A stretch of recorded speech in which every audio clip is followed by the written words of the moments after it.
Hello again. Well, it's happened, everyone. I'm officially a member. Look, and there's my membership card. Vintage Hot Rod Association, VHRA. Obviously, I've built enough of a car to be allowed in, and had to have the t-shirt because of this. And you get free stickers as well. So that made my day today. Now I've done my practice weld, what I can also just practice is different ways of grinding this down without wrecking all the metal each side of it. Again, I've watched all the videos, I've seen several suggestions. One is use 120 grit flap disc. You can use something coarser like 80, 120 slower, but it gives you a shinier finish, so it's best to just take it slow and easy. And another trick, I don't know where I got this from, I just saw it on a video, is you put a little bit of beeswax, happen to have a bit of it here, just rub beeswax on this as it spins just initially, and it just helps it. I'm not quite sure what it does, but I'm going to try that as well. And I've also got one of these belt kind of finger sanders, so I'm just thinking, well, surely if you go along with one of those this way, you're not going to scratch up the metal each side because it's just not wide enough to do it. So I'm going to try all these things and just see what happens, because this is just a scrap bit of metal and I might as well make any mistakes I'm going to make on this. So first of all, I'm going to use the flap disc without any beeswax or anything on it and just get a feel for what that does. So here we go.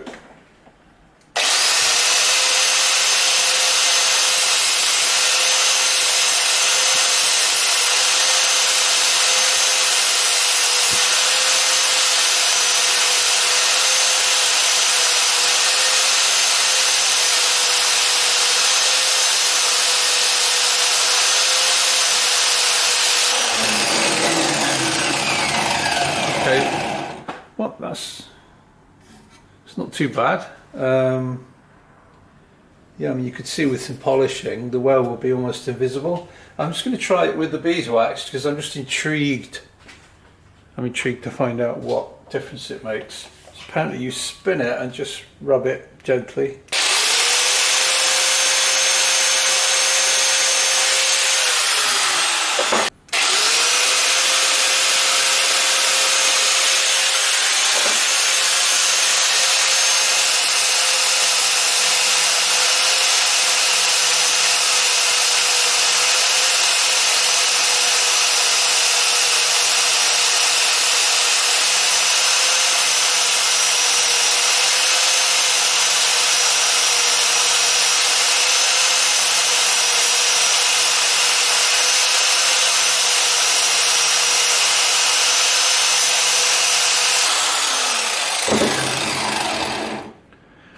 Well, all I can say with that is it doesn't so much make much difference to the grinding effect. It affects the feel. It feels smoother. I think it's just acting as a very slight lubricant. So yeah, on balance, I will use the beeswax. Carrying on, it just feels nicer, and I don't know, it just feels like you're doing a smoother job. And just as a final experiment, I'm just going to try this just to see, I don't know, just on that last bit, just see what it does.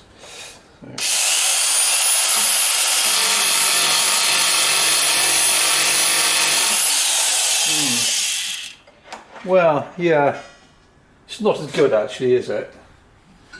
I think it's because the flaps of the flap disc, because they flap, you don't get this little. You just get it's just smoother. Let's just try it with a flap disc there.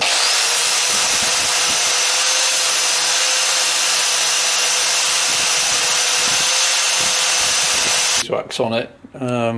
Just try and show you that. Feels pretty smooth. And once I can see, once you polish all the metal up, this will blend in quite reasonably easily. I was hardly applying any pressure there at all with the flap disc.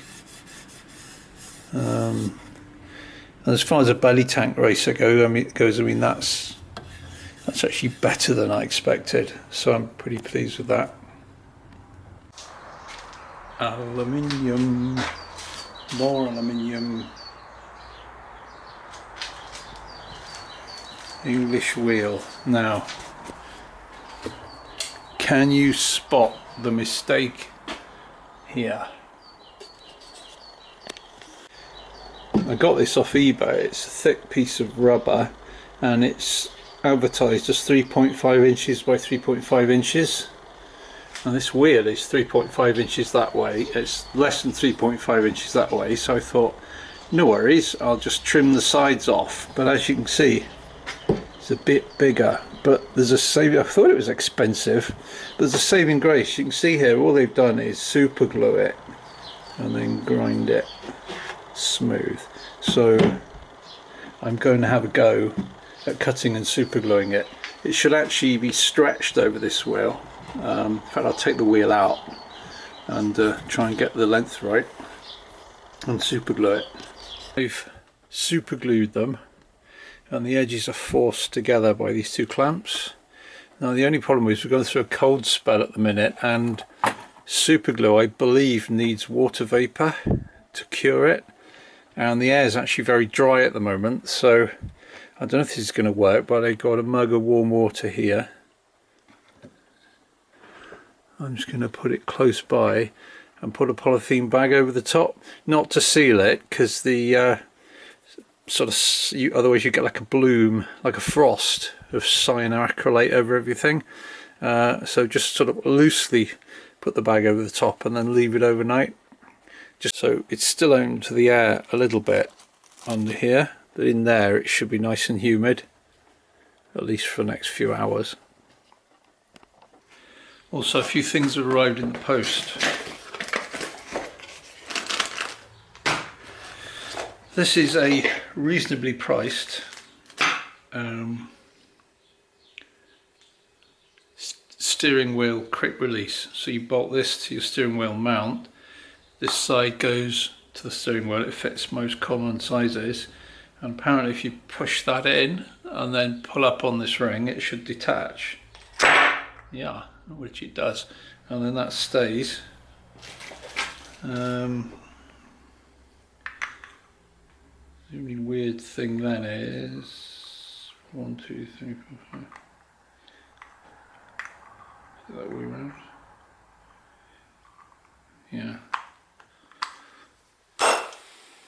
There we are, and it latches back.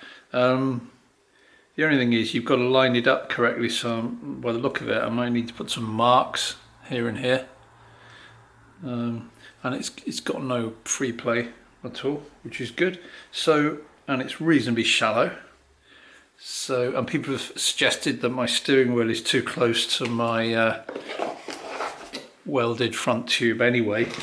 So that'll do the job, because removing the steering wheel just gives me more room to get in and out of the cockpit. So that's that. The other thing I've done is I've made this a bit larger and a bit deeper. I just watched some more videos. It seems to be more appropriate, about right. And I've also fixed my English wheel to the bench. I got a bench mounted one. It was the best value for the money. Of course, having mounted it to the bench, I'll probably want to move it, won't I, at some point. But it's the front isn't drilled through the bench. It's fitted to this piece I've got at the front, so I've only got 2 bolts through the bench.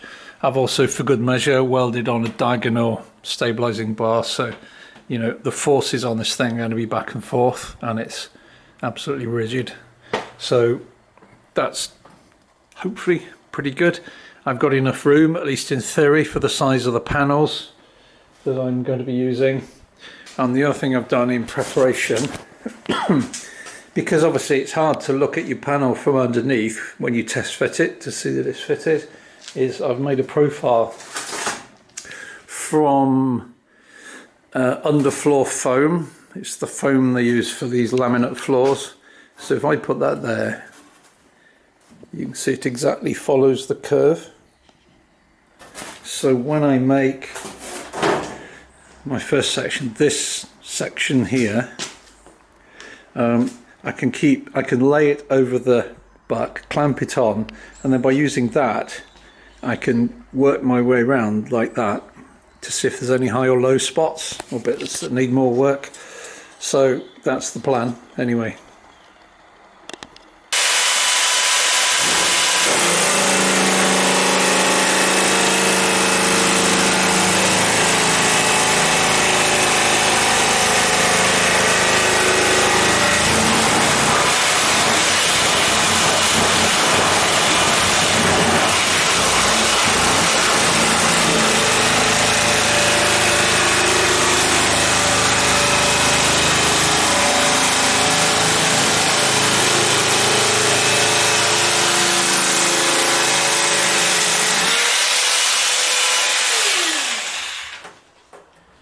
So I'm just using the nibbler to get it roughly the right size, then I'll use a saw to cut it more exactly.